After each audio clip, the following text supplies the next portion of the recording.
بسم اللہ الرحمن الرحیم۔ یقدان یوٹیوب چینل دیکھنے اور سننے والے معزز سامعین کو السلام علیکم۔ محمود غزنوی کے دوسرے حملے۔ امیر ناصر الدین سبکتگین کے مرنے کے بعد امیر اسماعیل جو کہ اس کا بڑا بیٹا تھا اس کا جانشین ہوا اور اس نے چاہا کہ امیر محمود غزنوی کو میراث سے محروم کر دے، لیکن امیر محمود غزنوی اس پر غالب آیا اور باپ کا جانشین بن گیا۔ اس نے بلخ کی جانب چڑھائی کر دی اور خراسان پر قبضہ کر لیا۔ جب اس نے اس ملک کو دشمنوں کی گندگی سے صاف کر دیا تو اس کی حکومت کی شہرت ہر طرف پھیل گئی اور بغداد کے خلیفہ القادر باللہ عباسی نے ایک نہایت فاخرہ خلت اس کو بھیجا کہ اس سے پہلے کسی خلیفہ نے اس طرح کے کسی بادشاہ کو نہیں بھیجا تھا، اور امین الملت و یمین الدولہ کا خطاب عنایت کیا۔ سلطان سن 390 ہجری میں بلخ سے ہرات کو روانہ ہوا، وہاں سے سیستان گیا، وہاں کے حاکم خلیفہ بن احمد کو متبع بنا کر غزنی واپس آ گیا اور غزنی سے ہندوستان کی طرف متوجہ ہوا، چند قلعے فتح کر لیے اور پھر واپس آ گیا۔ اس نے ایلک خان کے ساتھ رشتہ دامادی استوار کر لیا اور طے پایا کہ ماور النہر ایلک خان کے پاس رہے گا اور سارا ملک سلطان کا ہوگا۔ ماہ شوال سن 391 ہجری میں اس نے پھر غزنی سے ہندوستان کا ارادہ کیا اور 10,000 سوار لے کر پشاور آ گیا۔ راجہ جے پال 10-12 ہزار سوار، بہت سے پیادے اور 300 ہاتھی لے کر مقابلے کے لیے آ گیا۔ جنگ شروع ہوئی، فریقین ایک دوسرے سے ٹکرا گئے اور داد شجاعت دی۔ آخرکار سلطان محمود غزنوی کو فتح و نصرت حاصل ہوئی۔ راجہ جے پال 15 افراد کے ہمراہ جن میں اس کے بھائی اور لڑکے تھے گرفتار ہوا۔ ان میں 5,000 کفار قتل ہوئے۔ کہتے ہیں کہ جے پال کے گلے میں ایک مرثا حمائل تھی کہ جن کو ہندوستان کی زبان میں مالا کہتے ہیں۔ مبصروں نے اس کی قیمت 1,80,000 دینار تجویز کی تھی اور اس کے دوسرے بھائیوں کے گلوں میں قیمتی مالائیں تھیں۔ یہ فتح ہفتے کے روز 8 محرم الحرام سن 392 ہجری بمطابق 28 نومبر سن 1000 عیسوی کو ہوئی۔ وہاں سے محمود غزنوی قلعہ یہن کو جہاں جے پال رہتا تھا روانہ ہوا اور اس پر قبضہ کر لیا۔ جب موسم بہار آیا تو وہاں غزنی واپس چلا گیا۔ محرم سن 393 ہجری میں وہ پھر سیستان گیا اور خلیفہ بن احمد کو متیح بنا کر غزنی لے آیا۔ پھر ہندوستان کا قصد کیا اور باٹیا کو فتح کرنے کا ارادہ کیا۔ نواح ملتان سے گزار کر باٹیا کی حدود میں قیام کیا۔ وہاں کا راجہ بحیرہ اپنی سپاہ اور ہاتھیوں کی کثرت اور قلعہ کے استحکام کی بدولت مفرور تھا۔ اس نے اپنے لشکر کو سلطان کے مقابلے کے لیے چھوڑا اور خود چند آدمیوں کے ہمراہ دریائے سندھ کے کنارے جا پہنچا۔ سلطان نے یہ خبر پا کر اپنا لشکر اس کے تعاقب میں روانہ کر دیا۔ جب سلطان کا لشکر اس کے پاس پہنچ گیا تو اس نے خنجر مار کر خود کو ہلاک کر لیا۔ لوگ اس کا سر بادشاہ کے پاس لائے۔ سلطان نے اس کے آدمیوں پر تلوار چلائی، بہت سے آدمی مارے گئے۔ مال غنیمت میں بہت سے غلام، ہاتھی اور ہندوستان کی نفیس چیزیں ہاتھ آئیں اور وہ غزنی واپس چلا گیا۔ تمام مال غنیمت میں 280 ہاتھی بھی تھے۔ کہا جاتا ہے کہ چونکہ ملتان کا حاکم داؤد بن نصر ملحد تھا، لہذا سلطان کو دینی غیرت نے ابھارا کہ اس کو بھی تنبیہ کرے، پس وہ ملتان کے ارادے سے روانہ ہوا اور اس کا لحاظ رکھتے ہوئے کہ وہ خبردار نہ ہو جائے مخالف راستے سے روانہ ہوا۔ جے پال کا لڑکا آنند پال جو راستے میں تھا مزاحمت ہوا۔ سلطان نے لشکر کو لڑائی، تاریجی اور غارت گیری کا حکم دیا۔ آنند پال شکست کھا کر کشمیر کے پہاڑوں میں بھاگ گیا اور سلطنت ہند کے راستے سے ملتان پہنچا اور 7 روز تک ملتان کا محاصرہ جاری رکھا۔ ملتان کے حاکم نے ہر سال 20,000 درہم ادا کرنا قبول کیا اور احکام شرعیہ کے جاری کرنے کا عہد کر کے توبہ و معذرت کی اور سلطان اس اقرار پر صلح کر کے غزنی واپس چلا گیا۔ یہ واقعہ سن 396 ہجری میں ہوا۔ پھر اس کے بعد سن 397 ہجری میں سلطان ترک و سے جنگ میں مشغول ہوا۔ وہ ربیع الاخر سن 398 ہجری میں اس کارزار سے فارغ ہوا تو اسے یہ خبر ملی کہ راجہ ہند کا پوتا سوکپال جو ابو علی سمجوری کے ہاتھوں قید ہو کر اسلام لے آیا تھا، مرتد ہو کر فرار ہو گیا۔ سلطان محمود غزنوی نے اس کا تعاقب کیا اور گرفتار کر کے قید کر دیا۔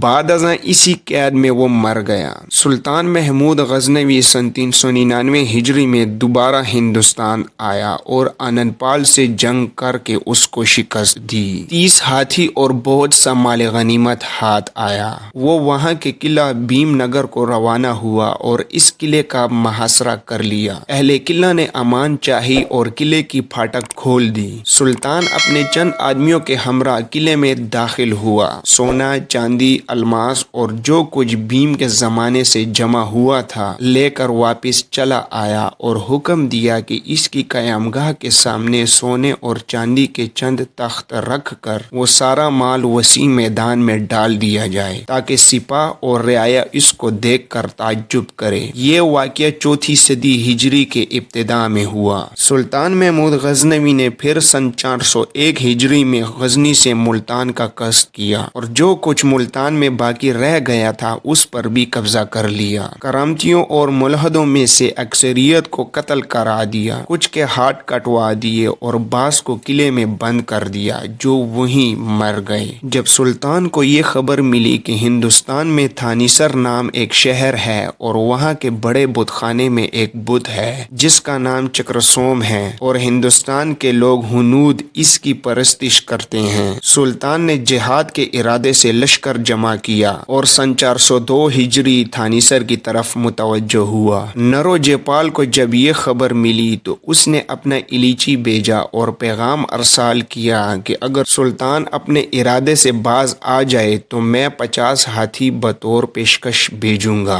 سلطان نے اس پر توجہ نہ کی۔ جب وہ تھانیسر پہنچا تو پورے شہر کو خالی پایا۔ لشکریوں کو جو کچھ ملا وہ انہوں نے لوٹا، بتوں کو توڑا اور بت چکرسوم کو غزنی لے گئے۔ سلطان نے حکم دیا کہ اس بت کو شاہی محل کے سامنے ڈال دیا جائے تاکہ مخلوق کے پیروں تلے روندا جائے۔ سلطان نے سن 403 ہجری میں غرجستان کو فتح کر کے اس کے حاکم شار کو گرفتار کر لیا اور اس سال کے آخر میں ابو الفورس بن بودولہ اپنے بھائیوں کے غلبے کی وجہ سے سلطان محمود غزنوی کی پناہ میں آ گیا۔ سلطان نے ان کو خطوط لکھے اور ان میں صلح ہو گئی۔ اسی سال عزیز مصر کا الیچی کہ جس کو مہاراتی کہتے تھے پہنچا۔ علماء اور فقہاء نے سلطان سے کہا کہ یہ الیچی کرامتا کا مذہب رکھتا ہے۔ سلطان نے اس کی تشہیر کرا کے اسے نکال دیا۔ سن 404 ہجری میں سلطان نے قلعہ نندونا جو کو بلنات میں واقع ہے پر چڑھائی کر دی۔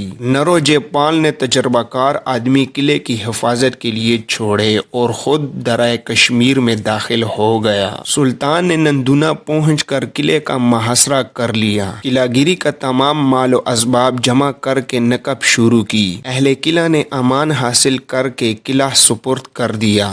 سلطان اپنے چند خاص آدمیوں کے ہمراہ قلعے میں داخل ہو گیا اور جو کچھ سامان وہاں تھا سب لے لیا اور سارخ کو وہاں کا کوتوال مقرر اور درائے کشمیر کی جانب رخ کیا کیونکہ نرو جے پال وہاں تھا۔ نرو جے پال وہاں سے بھی فرار ہو گیا۔ سلطان اس درہ میں داخل ہوا تو بہت سے غلام، سونا اور مال غنیمت ہاتھ لگا۔ بہت سے کافروں کو دین اسلام میں داخل کیا، ان کو اسلام کے آئین سکھائے اور غزنی واپس چلا گیا۔ پھر سن 407 ہجری میں اس نے کشمیر کا رخ کیا اور کوکوڈ کے قلعے کا محاصرہ کر لیا۔ جب زیادہ عرصہ گزر گیا، آندھی، برف، سردی کی شدت ہو گئی اور کشمیریوں کو مدد پہنچ گئی تو سلطان نے قلعے کا محاصرہ چھوڑ دیا اور بہار کے موسم میں غزنی چلا گیا۔ اسی سال ابو العباس بن مامو خوارزم شاہ نے خوارزم سے ایک خط سلطان محمود غزنوی کو لکھ کر اس کی بہن کی خواہش کی تو سلطان نے اپنی بہن کو خوارزم بھیج دیا۔ سن 407 ہجری میں بدماشوں کی ایک جماعت نے ہجوم کر کے خوارزم پر چڑھائی کر دی اور اس کو قتل کر دیا۔ سلطان غزنی سے بلخ آیا اور وہاں سے خوارزم کا ارادہ کیا۔ جب خوارزم کی سرحد پہنچا تو اس نے محمد بن ابراہیم تائی کو لشکر کا مقدمۃ الحبیش بنا کر پہلے روانہ کیا۔ جس وقت انہوں نے منزل کی اور صبح کی نماز میں مشغول ہوئے تو خمارتاز جو خوارزمیوں کا سپہ سالار تھا کمین گاہ سے نکلا اور ان پر حملہ آور ہوا، ایک کثیر جماعت کو قتل کر کے اس جمعیت کو منتشر کر دیا۔ سلطان کو یہ خبر ملی تو اس نے اپنے غلاموں کی ایک زبردست فوج ان کے تعاقب پر مقرر کر دی۔ انہوں نے اس کا پیچھا کیا، اسے گرفتار کیا اور سلطان کے پاس لے آئے۔ سلطان قلعہ ہزارسب پر پہنچا تو خوارزم بڑی جمعیت اور تیاری کے ساتھ فوج آراستہ کر کے مقابلے پر آ گئے۔ بڑی سخت لڑائی ہوئی، آخر خوارزمیوں کو شکست ہوئی اور البتگین بخاری جو ان کا سپہ سالار تھا قید کر لیا گیا۔ سلطان نے اپنے لشکر کے ہمراہ خوارزم جانے کا قصد کیا۔ اس نے پہلے ابو العباس کے قاتلوں کو قصاص میں قتل کرایا اور پھر اپنے امیر حاجب التونتاش کو خوارزم شاہ کا خطاب دے کر خوارزم کی ولایت اس کے سپرد کر دی اور وہاں سے بلخ آ کر ہرات کی ولایت اپنے لڑکے امیر مسعود کو دے دی اور ابو سہیل محمد بن زوزنی کو اس کا وکیل بنا کر اس کے ہمراہ روانہ کر دیا اور گورگان کی ولایت میر محمد کو دے کر ابو بکر کوہستانی کو اس کے ہمراہ کر دیا۔ سن 409 ہجری میں سلطان محمود غزنوی نے ولایت قنوج کو فتح کرنے کے ارادے سے فوج کشی کی۔ وہ 7 ہولناک دریاؤں کو عبور کر کے جب قنوج کی سرحد پر پہنچا تو وہاں کے حاکم قرانائی نے اطاعت قبول کر کے امان چاہی اور پیشکش بھیجی۔ سلطان وہاں سے برن کے قلعے پر پہنچا اور اس قلعے کا حاکم ہردت کلہیج اپنے عزیزوں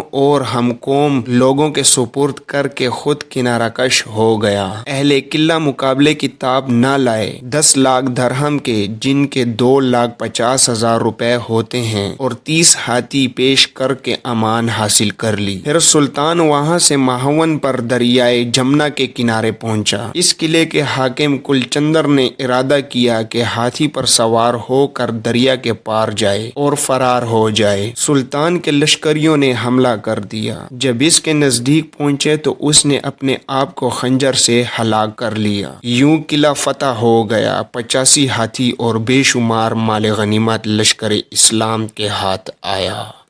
اس ویڈیو میں آج کے لیے اتنا ہی۔ ہمارے ساتھ جڑے رہنے کے لیے ویڈیو کو لائک کریں، چینل کو سبسکرائب کریں اور گھنٹی کے نشان کو ضرور دبائیں۔ ملتے ہیں اگلی ویڈیو میں۔ اپنا اور اپنے گرد و نواح کے لوگوں کا بہت سارا خیال رکھیے گا۔ اللہ حافظ۔